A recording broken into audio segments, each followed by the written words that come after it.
Halo semuanya, selamat datang lagi di video kuliah Dasar-Dasar Pemrograman 2. Pada video kali ini, kita akan mendalami lebih lanjut lagi mengenai OOP pada Java, yaitu prinsip inheritance and polymorphism. Oke, ingat nggak materi terakhir kita sebelum UTS, yaitu Objects and Classes. Di situ kita sudah mempelajari bahwa objek-objek yang ada di keseharian kita, misalnya handphone saya, misalkan juga tempat pensil saya, misalkan juga tempat minum saya, semuanya bisa dimodelkan sebagai objek juga di dalam program Java. Kalau gitu, sekarang saya punya dua buah objek. Misalkan ada lingkaran di sebelah kiri dan segi 4 di sebelah kanan ini. Sekarang, saya ingin mendefinisikan kedua objek ini ke dalam kelas Java. Ingat, yang saya butuhkan untuk mendefinisikan suatu objek di dalam kelas Java adalah atribut yang dia miliki dan juga behavior yang bisa dia lakukan. Kita mulai dari atribut. Coba dipikir dua buah objek ini bisa saya deskripsikan dengan menggunakan atribut-atribut apa saja. Yang ingin saya lakukan adalah untuk lingkaran saya, ternyata saya ingin menggunakan ketiga atribut ini, warna, diisi atau tidak, dan diameter. Sedangkan untuk segi 4, saya juga ingin mendefinisikan warnanya, diisi atau tidak, panjangnya, dan tingginya. Nah, ternyata di antara atribut-atribut yang sudah saya pilih untuk mendefinisikan lingkaran dan segi 4 saya, terdapat dua buah atribut yang sama antara keduanya. Dalam materi perkuliahan kali ini, kita akan melihat bagaimanakah sebaiknya saya bisa mendesain kelas Java saya agar saya bisa menghindari redundancy dalam code.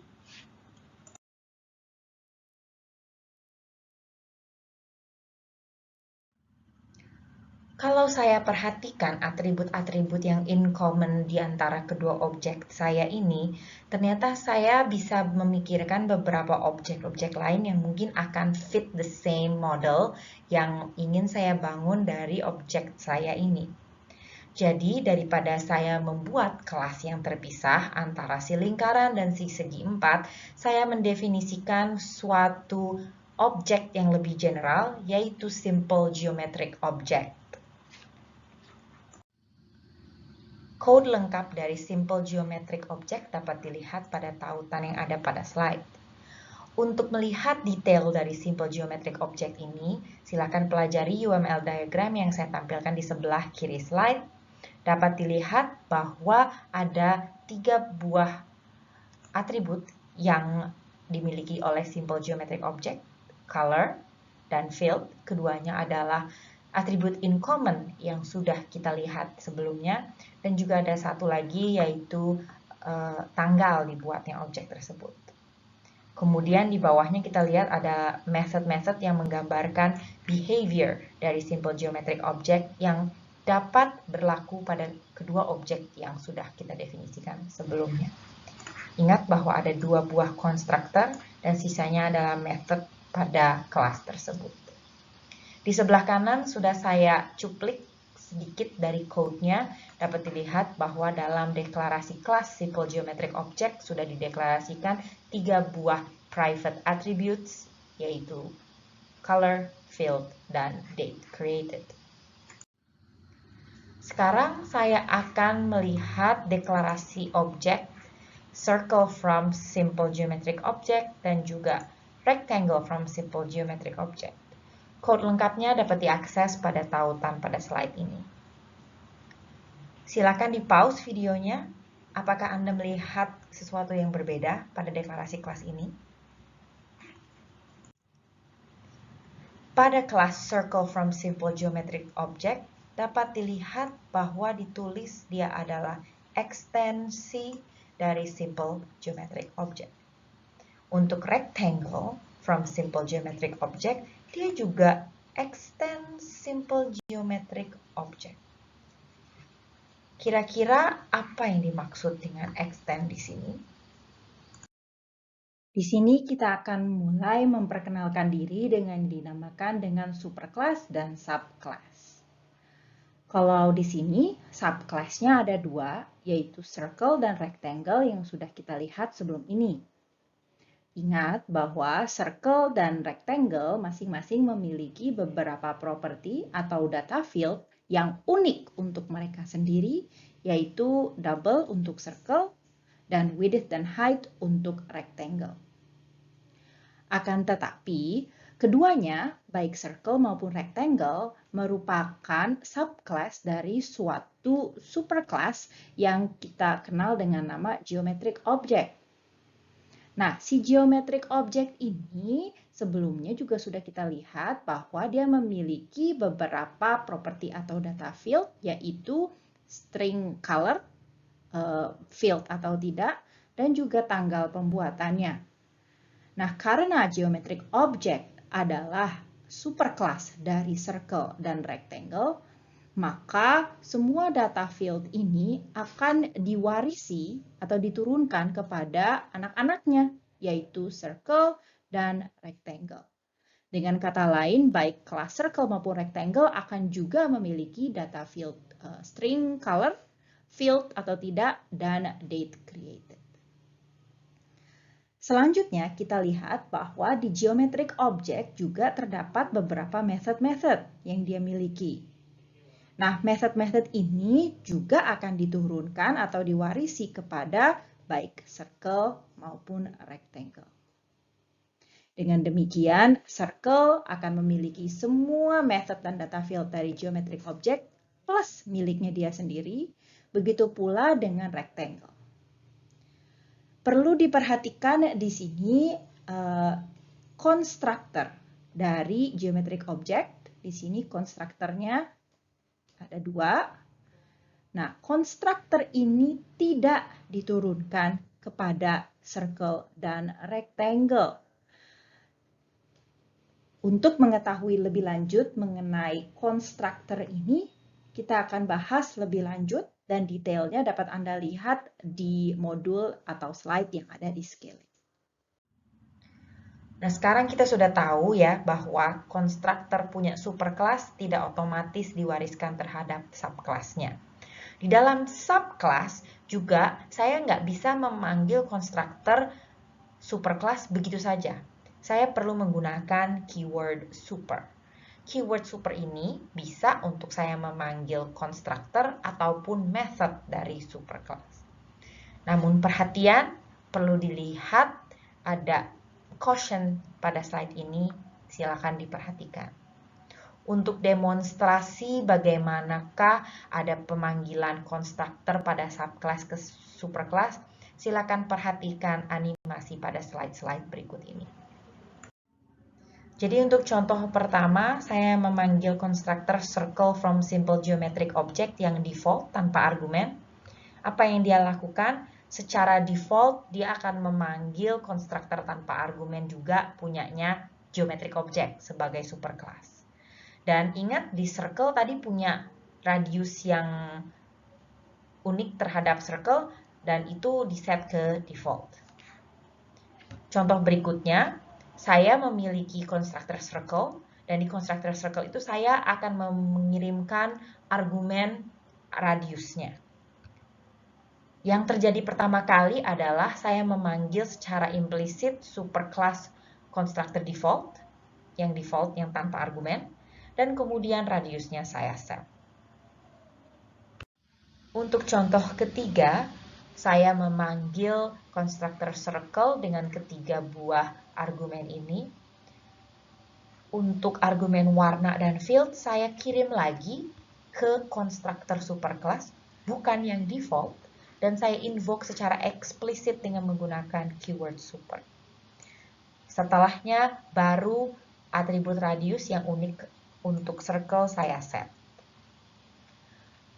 Berikutnya, untuk contoh keempat, saya juga memanggil konstruktor circle dengan ketiga argumen, tetapi saya tidak pakai super, sehingga secara implisit saja konstruktor default milik superclass di-invoke. Kemudian berikutnya, saya set radius yang unik untuk circle, barulah saya gunakan setter yang saya akses, yang saya inherit dari superclass untuk ngeset color dan fill. Kita juga bisa memiliki beberapa level dari superclasses dan subclasses. Contohnya di slide ini ada kelas faculty yang merupakan subclass dari kelas employee, dan kelas employee merupakan subclass dari person. Dengan demikian, kalau saya memanggil konstruktor dari subkelasnya, saya akan memanggil ke atas-atas terus sehingga terjadi konstruktor chaining sampai dengan konstruktor dari superkelas yang paling atas.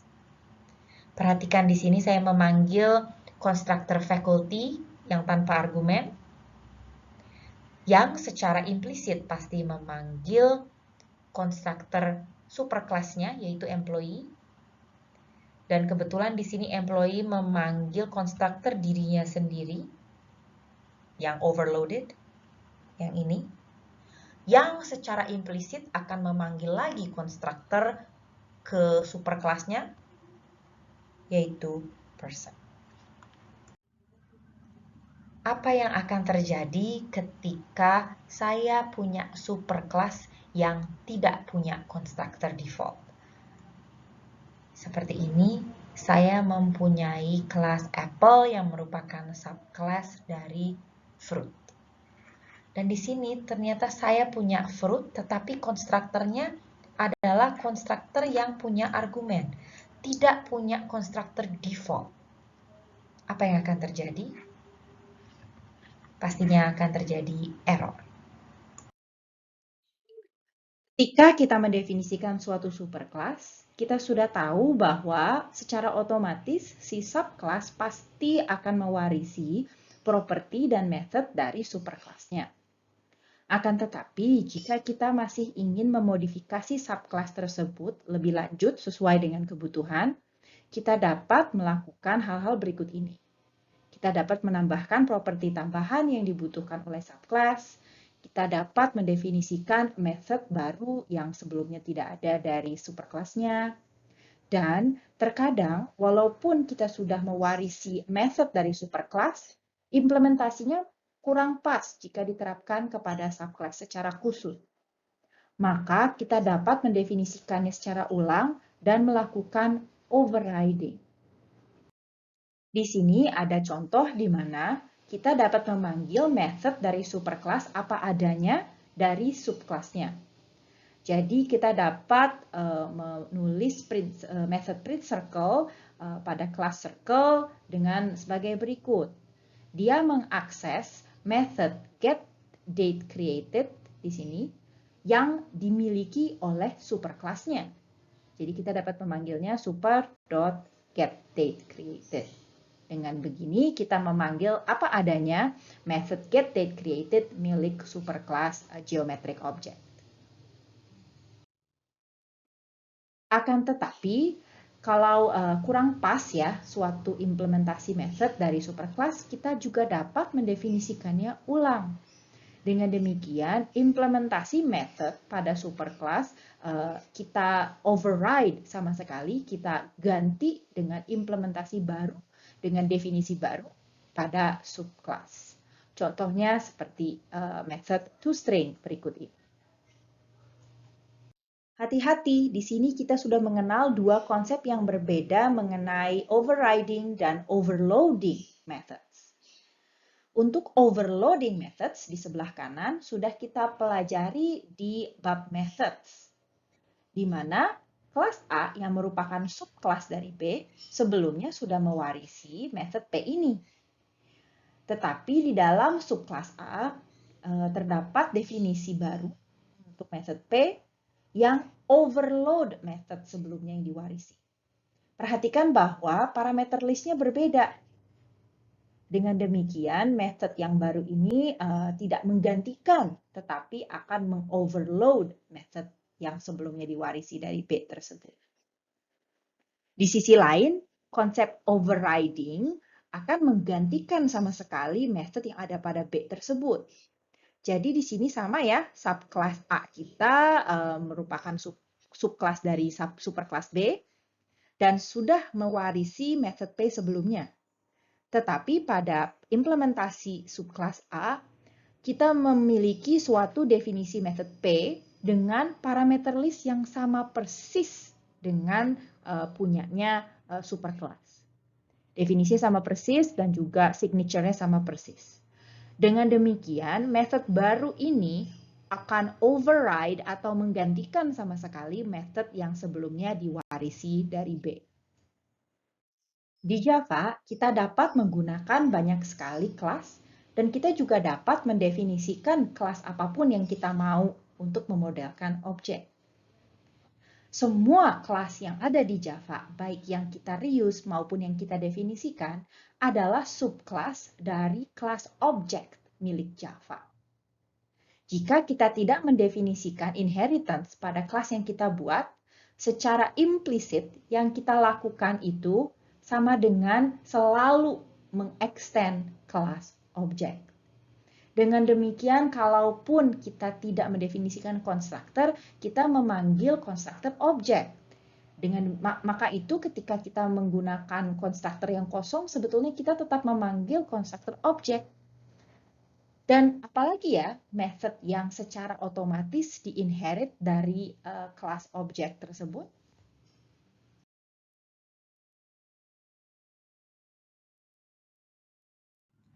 Bagian berikutnya dari materi ini adalah polymorphism. Secara definisi, polymorphism itu artinya suatu variabel yang tipenya dideklarasikan sebagai superclass dapat merefer kepada subclassnya. Dalam contoh lingkaran dan segi empat yang kita punya di atas ini, artinya kalau saya punya variabel yang saya deklarasikan sebagai tipe geometric object, itu bisa juga merefer kepada lingkaran circle atau rectangle. Untuk keterangan lebih lanjut, silakan dipelajari di modul slide di Scale, slide nomor 25-27. Secara konkret, kita akan mempelajari konsep polymorphism, dynamic binding, dan generic programming melalui contoh code yang ada di slide ini sebelah kanan. Saya akan sorot 4 line code seperti ini. Silakan Anda pause videonya dan Anda coba perhatikan apa ya kira-kira output di 4 baris code berikut ini. Sebelum kita lihat outputnya, coba kita lihat apa sih yang dilakukan di 4 code yang saya sorot ini. Ternyata di keempat baris ini dia memanggil method M, yaitu method yang ini. Di method M ini dideklarasikan input argumennya berbentuk objek. Sedangkan di sini dikirimkan argumen yang berbentuk graduate student, student, person. Nah, hal ini tentunya tidak jadi masalah karena Anda ingat bahwa objek adalah superclass dari semua kelas yang ada di Java. Ternyata outputnya adalah sebagai berikut. Coba kita perhatikan di baris yang pertama, dia memanggil method M dengan mengirimkan argumen objek graduate student. Di dalam method M ini, apa sih yang dilakukan? Dia ternyata print out dari method toString-nya. Jangan lupa bahwa toString adalah method default yang ada di kelas objek. Nah, untuk objek graduate student, coba kita lihat apakah dia mempunyai definisi toString sendiri. Ternyata dia tidak punya. Berarti kita harus cek ke superclass-nya yaitu student. Ternyata di student ada definisi toString-nya yaitu sebagai berikut, sehingga yang di print out adalah student. Berikutnya, di baris kedua, kita lihat dia memanggil M dengan argumen objek student. Tadi kita sudah lihat ya, bahwa kelas student secara eksplisit memiliki definisi toString, maka dia akan ngeprint student. Di baris ketiga, kita memanggil method M dengan argumen objek person. Dan kita lihat person di sini ternyata walaupun dia extend object, dia punya deklarasi toString yang baru yang override dan dia akan print out person. Dan yang terakhir, kita mempunyai panggilan terhadap method M yang mengirim argumen objek. Dan jangan lupa bahwa toString adalah method default yang dimiliki oleh objek yang akan ngeprint hash code dari lokasi objek tersebut, dan itulah yang di-print.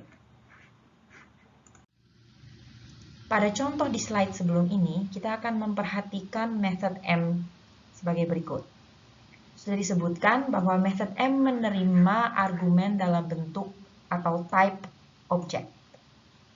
Dengan demikian, ini juga dapat di-invoke oleh kelas manapun yang merupakan subclass dari objek. Berhubung semua kelas dalam Java adalah subclass dari objek, maka kita dapat invoke method M dengan objek manapun. Konsep ini adalah polymorphism, karena objek yang berada dari subclass atau subtype dapat digunakan kapanpun di mana dideklarasikan supertype yang dibutuhkan. Kembali ke method M tadi. Di dalam method M, dia akan memanggil method toString milik objek X. Karena di atasnya kita mengirim objek yang beda-beda, maka ketika dieksekusi, objek X itu akan memanggil method toString yang sesuai dengan objek yang dikirim. Implementasi yang mana yang dipakai akan ditentukan secara dinamis ketika code di-run. Ini yang dinamakan dynamic binding. Dan kalau kita lihat secara general, method M ini yang menerima argumen yang berbentuk atau bertipe objek. Secara konsep polymorphism, kita dapat mendeklarasikan method yang didefinisikan secara generik untuk diimplementasikan dengan argumen-argumen objek yang beda-beda. Hal ini juga dikenal dengan konsep generic programming. Pada contoh sebelum ini, kita bisa lihat bahwa kita menggunakan casting untuk mengkonversikan objek dari satu kelas ke kelas lainnya di dalam satu hierarki superkelas, subkelas yang memiliki inheritance. Ingat method M ini yang dipanggil dengan argumen berbentuk student. Si objek yang bentuknya atau tipenya student ini di-assign sebagai parameter yang tipenya objek. Secara ekuivalen bisa juga saya tuliskan seperti ini yang merupakan contoh implicit casting. Perhatikan contoh di bawah ini. Saya sedang mau assign objek reference O kepada variabel yang tipenya student. Hal ini akan menyebabkan compile error. Kenapa statement di slide sebelumnya di mana saya menuliskan objek O sama dengan new student dapat dilakukan, tetapi sebaliknya statement student B sama dengan O tidak bisa dilakukan? Untuk menjawab ini, Anda perlu mengingat bagaimanakah hierarki yang ada di superkelas, subkelas, objek, dan student. Dengan demikian, suatu objek student pasti merupakan instance dari objek, tetapi objek belum tentu merupakan instance dari student. Untuk detail lebih lanjut tentang casting, silakan Anda pelajari di modul slide di Skele, halaman 36 sampai 41.